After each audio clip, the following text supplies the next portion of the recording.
अस्सलाम वालेकुम स्टूडेंट्स, एक और लेक्चर के साथ हाज़िर खिदमत हूँ आपका टीचर मोहम्मद सलमान अफजल। आज के लेक्चर में हम करेंगे 10th क्लास का another topic that is noise pollution. बच्चों, नॉइज़ पोल्यूशन के टॉपिक के अंदर ये 7 पॉइंट डिस्कस करेंगे। ये 7 के 7 इंपॉर्टेंट शॉर्ट क्वेश्चंस हैं एग्जाम पॉइंट ऑफ व्यू से। अगर इन 7 पॉइंट्स को मिला दिया जाए तो ये लॉन्ग क्वेश्चन बन जाता है। तो बच्चों, जो बच्चे इस चैनल पर न्यू हैं वो जल्दी से इस चैनल को कर लें सब्सक्राइब और साथ लगी बेल की घंटी को ज़रूर प्रेस करें ताकि हमारी हर आने वाली लेटेस्ट वीडियो आपको मिल सके। तो बच्चों, हम डिस्कस करने जा रहे हैं नॉइज़ पोल्यूशन। बात करते हैं सबसे पहले साउंड की। तो बच्चों, साउंड के मुतालिक हमने इस चैप्टर में डिटेल से पढ़ा है। What is sound? Sound is produced by the vibration of a body. हमने जाना था आवाज़ किसी भी जिस्म की वाइब्रेशन से पैदा होती है। दीवार को थपकी लगाएं, दीवार को मुक्का मारें, टेबल को हिलाएं तो वहाँ से उसके सरफेस से आवाज़ पैदा होगी, वाइब्रेशन से आवाज़ पैदा होती है। अब आवाज़ के बच्चों 2 तरह के इफेक्ट हैं। 2 तरह के इफ़ेक्ट रखती है साउंड। 2 तरह के इफ़ेक्ट हैं, इन दोनों को मैं डिटेल से डिस्कस करूंगा। पहला इसका इफ़ेक्ट है वो है म्यूज़िक और दूसरा इसका इफ़ेक्ट है नॉइज़। म्यूज़िक क्या है बच्चों? रोज़मर्रा ज़िंदगी के अंदर हम टीवी प्रोग्राम्स देखते हैं, हम कमर्शियल सुनते हैं, अपनी पसंद के टीवी प्रोग्राम्स देख रहे होते हैं, कार्टून्स देख रहे होते हैं, मूवीज़ देख रहे होते हैं। इसके अलावा हम म्यूज़िकल इंस्ट्रूमेंट सुनते हैं। वायलिन की मिसाल ले लें, गिटार की मिसाल ले लें, हारमोनियम की मिसाल ले लें, इसके अलावा अगर फ्लूट की मिसाल ले लें। इसके अलावा हम रोज़मर्रा ज़िंदगी के अंदर बच्चों मुख्तलिफ़ परिंदों की आवाज़ें सुनते हैं। कोयल की आवाज़, बुलबुल की आवाज़, इस तरह चिड़ियाघर में चले जाएँ तो मोर की आवाज़। ये सारी वो आवाज़ें हैं जो हमारे कानों को भली लगती हैं और हम बार बार सुनना चाहते हैं। तो वो साउंड का इफ़ेक्ट जो हमारे कानों को प्लेजेंट लगे, साउंड विच आर या sounds which are pleasant to our ears, वो आवाज़ें जो हमारे कानों को भली लगें, साउंड्स विच आर, ये डेफिनेशन भी है, खुशगवार लगती हैं, हम बार बार सुनना चाहते हैं, उकताएंगे नहीं उनको सुनते हुए। Which are pleasant to our ears are called music, उन्हें म्यूज़िक कहा जाता है। म्यूज़िकल साउंड्स या म्यूज़िक कहा। इसकी बहुत सारी मिसालें मैंने आपको दी। म्यूज़िक में होता क्या है बच्चों? म्यूज़िक के अंदर एक ख़ास पैटर्न होता है। अगर आप फ्लूट को देख लें, वायलिन को देख लें, परिंदों की सुरीली आवाज़ को देख लें तो उनमें एक रिपीट पैटर्न होगा। वाइब्रेशन रिपीट हो रही होगी, ये फ्रीक्वेंसी रिपीट हो रही होगी, कहीं रैंडमनेस नहीं होगी, रेपिटेशन ऑफ वेव्स होगा, वेव्स रिपीट हो रही होंगी, बड़ा रैंडमनेस नहीं उसके अंदर होगी, ये वेव्स रिपीट हो रही होंगी। वो हम उन्हें क्या कहते हैं? म्यूज़िक कहते हैं। जबकि इसके बिल्कुल अपोजिट सीन है, साउंड का एक और इफेक्ट भी है जिसे हम सुनना नहीं चाहते, जिससे हमारे कान बेजार होंगे, तंग होंगे, हमारा दिमाग उनको सुनना नहीं चाहेगा, बड़ी प्रॉब्लम फील करेगा। वो है नॉइज़। तो नॉइज़ क्या है? The unpleasant effect, sounds which are unpleasant to our ears are called noise. वो आवाज़ें जो हमारे कानों को क्या लगें? भली ना लगें, ना खुशगवार ना लगें, खुशगवार ना लगे, जो हम सुनना ना चाहें, बर्दाश्त ना कर पाएँ, उन साउंड्स को क्या कहा जाता है? नॉइज़ कहा जाता है। साउंड्स विच आर, और तरह से भी इसकी डेफिनेशन कर सकते हैं, वो भी मैं बता देता हूँ। Unpleasant to our ears are called noise. वो आवाज़ें जिनका कानों पे ना खुशगवार असर हो, भली ना लगे, बेसुरी लगे, वो आवाज़ें हमें उन्हें क्या कहते हैं? नॉइज़ के। इसके अलावा एक लफ्ज़ जारिंग का यूज़ होगा। जारिंग क्या बच्चों? अक्सर औकात हम डोर को स्लैम करते हैं, पटक के मारते हैं दरवाज़ा, अचानक से रैंडम सी वाइब्रेशन हमारे कानों तक पहुँचती है जो हम बर्दाश्त नहीं करते और बड़ा वो उससे सुन के हम बड़े बेजार से होते हैं और कभी भी वो आवाज़ दोबारा नहीं सुनना चाहते। ऐसे ही है, एक चटाक सा मारे कोई मुँह पे तो हम वो बर्दाश्त करेंगे, उसकी आवाज़ ही बर्दाश्त नहीं कर पाएंगे, थप्पड़ तो दूर की बात। तो वो एक ऐसी वाइब्रेशन है जो कि क्या है? अचानक वाइब्रेशन के नतीजे में जो आवाज़ें ब्लास्ट होगा खुदा ना खास्ता, उसकी आवाज़ अनप्लेजेंट है, हम सुनना नहीं चाहेंगे। वो अचानक सी वाइब्रेशन के नतीजे में जो आवाज़ पैदा होगी दैट इज़ नॉइज़। और वो उसे क्या कह सकते हैं? हम क्या कह सकते हैं? Jarring and unpleasant sounds to our ears are called noise कह सकते हैं। और वो मैंने बता दिया नॉइज़ जितनी भी हैं वो रैंडम नहीं, उनके अंदर कोई किसी किस्म का पैटर्न नहीं होता। नॉइज़ क्या है मैंने आपको बता दिया कि उनके अंदर जो वेव फॉर्म्स हैं वो रिपीट नहीं हो रही कभी भी। जिस तरह से आपने टीवी पर देखा होगा किसी के दिल के साथ पेशेंट के साथ लगी हो तो वो कभी ज़्यादा कभी कम, इस तरह की उनकी एम्पलीट्यूड की वेव्स होती हैं, रिपीट नहीं हो रही होती उनकी वेव्स, वो नॉइज़ है। तो हमने म्यूज़िक और नॉइज़ में फ़र्क जान लिया। डेफिनेशन ऑफ म्यूज़िक एग्जाम्स के अंदर आती है, डेफिनेशन ऑफ नॉइज़ आती है, और पूछ सकता है साउंड के दो इफेक्ट्स कौन कौन से हैं, एक उसका म्यूजिकल इफेक्ट है और एक उसका नॉइज़ वाला इफेक्ट है।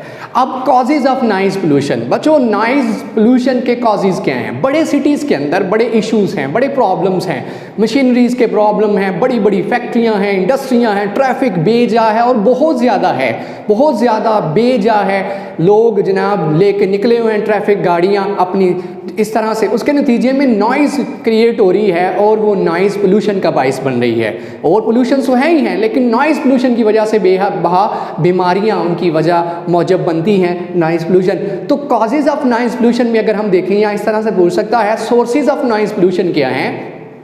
हैवी मशीनरी जो है उसकी ट्रांसपोर्टेशन, आपने देखा होगा बड़े बड़े ट्रक 22 व्हीलर जा रहे होते हैं, ट्रांसपोर्टेशन कर रहे होते हैं, बड़ी बड़ी मशीनरियों का सामान लेके जा रहे होते हैं। हैवी मशीनरी और हैवी इंडस्ट्री का जो सामान है, इसके अलावा जो शहरों बड़ों के अंदर बड़ी बड़ी फैक्ट्रियाँ मिलने लगी होती हैं, उनका जो शोर है वो है कॉजेज़ ऑफ नॉइज़ पोल्यूशन। इसके अलावा अगर हम और कॉजेज़ डिस्कस करें, छोटे मोटे कॉजेज़ को डिस्कस करें, तो उनमें स्लैमिंग ऑफ डोर है, दरवाजे को पटक के मारना नॉइज़ है, हॉर्न बिला वजह गाड़ी का बजाना जो कि हमारा मशगला सा बन गया हुआ है, थोड़ी सी ट्रैफिक जैम हो तो हम जना पी पी पी पी अब हॉर्न बजाते जा रहे हैं, जो कि मुख्तलिफ पेशेंट्स के लिए और इवन के एक हेल्दी इंसान के लिए बहुत प्रॉब्लम क्रिएट कर सकता है, जो उस वक्त उसे महसूस नहीं हो रहा होता। लेकिन स्लैमिंग ऑफ डोर्स है, बेजा हॉर्न्स का इस्तेमाल है, इसी तरह से मशीनरी का इस्तेमाल है, ट्रैफिक बहुत ज़्यादा होना वो भी कॉज और सोर्स है नॉइज़ पोल्यूशन का। ये कुछ sources and causes of noise pollution है जो कि मेंशन भी मैंने आपको डिटेल से बता भी दिए, ये शॉर्ट क्वेश्चन भी आता है। Next effects of noise pollution. अब नॉइज़ पोल्यूशन के हमारी सेहत पे क्या इफेक्ट है? बच्चों नॉइज़ पोल्यूशन से ना सिर्फ इंसान बल्कि जानदार जितने भी हैं वो सारे इफेक्ट होते हैं। ये जो इकोसिस्टम हमारा है जिसमें हम रह रहे हैं बच्चों, इसके अंदर नॉइज़ इतनी ज़्यादा हो गई है कि जो दूसरे जानदार हैं वो यहाँ से शिफ्ट हो गए हैं, वो यहाँ से मूव कर गए हैं जंगलात की तरफ या दूर दराज परिंदे, कि भाई यहाँ तो शोर ही इतना ज़्यादा है, इंडस्ट्री, गाड़ियाँ, आपको बहुत कम जानदार उड़ते परिंदे बहुत कम नज़र आएंगे, वो हमारी नॉइज़ पोल्यूशन की वजह से हैं। नॉइज़ पोल्यूशन, इसके अलावा हमारी सेहत पे नॉइज़ पोल्यूशन का क्या इफेक्ट है वो देखिए क्या हो रहा है जी। स्लीपलेसनेस, नींद नहीं रातों को आएगी। वो जो शहरों में हैं, रोड के ऊपर हैं, उनकी तो 24 घंटे ट्रैफिक चलती रहती है, तो नींद कहाँ आनी है।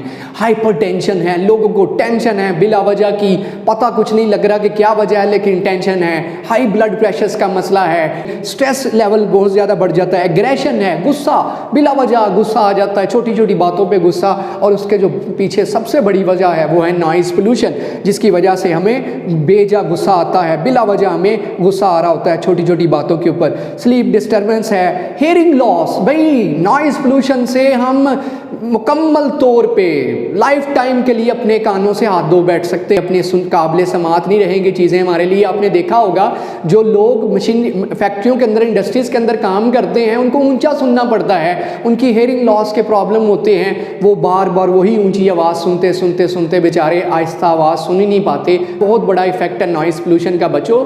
नॉइज़ पोल्यूशन अगर किसी जगह पे बहुत बड़ी इंडस्ट्री, फैक्ट्री या और किसी वजह से नॉइज़ है तो क्या होगा, अगर वहाँ पे आपको एक्सीडेंटल कोई अलार्म बजाना है, कोई आपको बताने के लिए अलार्म बजाना है, खुदा ना खास्ता जहाज़ गिरने वाला है, और वहाँ पे आपकी जो है 1122 या रेस्क्यू टीमें आपको अलार्म बजा के बता रही हैं भाई इस जगह को खाली कर दें, वहाँ तो इतना शोर है कि आप तक आवाज़ ही नहीं आ रही, तो उससे एक्सीडेंट्स अकर हो सकते हैं, एक्सीडेंट्स के काज हो सकते हैं। कम्युनिकेशन, टेली कम्युनिकेशन के जितने प्रोसेसेस हैं जिसके ज़रिए उन्होंने आपको आगाह करना था, आपने क्या किया, आपने साउंड इतनी इफेक्ट, नॉइज़ इतनी प्रोड्यूस की हुई है कि आप तक वो आवाज़ पहुंचेगी नहीं, पैगाम पहुंचेगा नहीं, तो उसका नतीजा क्या होगा, बहुत बड़ा हादसा वाक़या हो सकता है। तो ये सारे के सारे इफ़ेक्ट्स ऑफ नॉइज़ पोल्यूशन है जो हमने डिस्कस किए।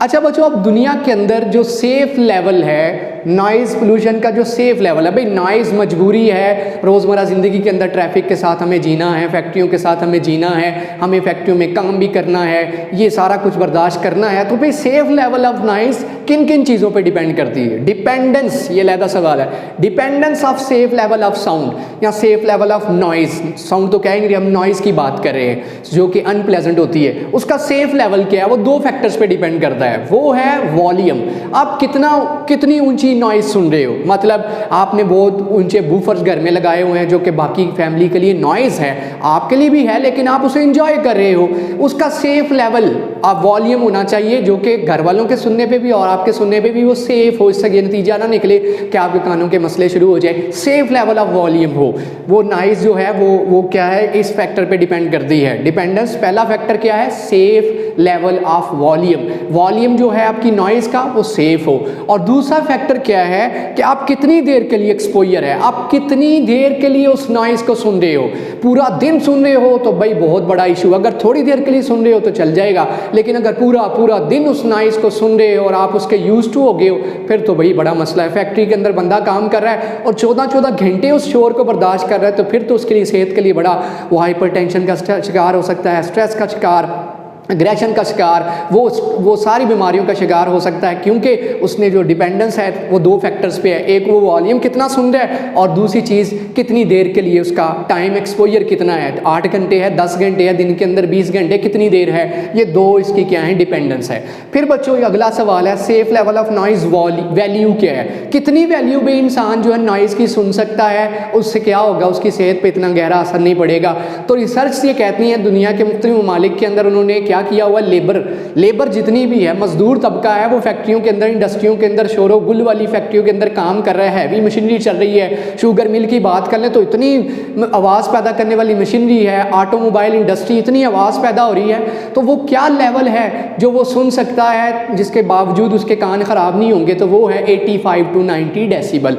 अगर वो 8 घंटे दिन के अंदर काम करता है और 85 to 90 डेसीबल तक उसकी आवाज़ सुनता है, आप जानते हैं कि 100 डेसीबल लॉन मोवर जो कि लान के अंदर घास काटने वाला, उसकी 100 डेसीबल है, इससे बिलो आवाज़ 85 to 90, अगर 85 to 90 डेसीबल वो साउंड क्या करे, सिर्फ 8 घंटे तक सुने, ज़्यादा नहीं, डेली 8 घंटे तक सुने, तो हम कहेंगे वो सेफ लेवल है, वो वैल्यू उसके लिए सेफ है। अगर वो 80-90 से ज़्यादा डेसीबल की साउंड सुने, एयर जेट की आवाज़ें सुने और 8-10 घंटे तक सुनता रहे, तो नतीजा क्या होगा, वो कानों से क्या होगा, वो कानों से गया, उसके लिए हाइपरटेंशन, उसके लिए और मसले, बीमारियां पैदा हो जाएंगी। लेकिन अगर वो 85 to 90 डेसीबल की साउंड सुनता है और दिन में कितने घंटे के लिए सुनता है, 8 आवर्स, 8 घंटों के लिए सुनता है, तो चलें जी, बात चलेगी, मंजूर है, उसको कोई मसला इतना गहरा नहीं होगा, क्योंकि उसने काम भी करना है, मजबूरी है। फिर बच्चों ये है जी पूरी दुनिया के अंदर निज़ाम राइज, लेकिन फिर आपने देखा होगा जितने भी लेबरर,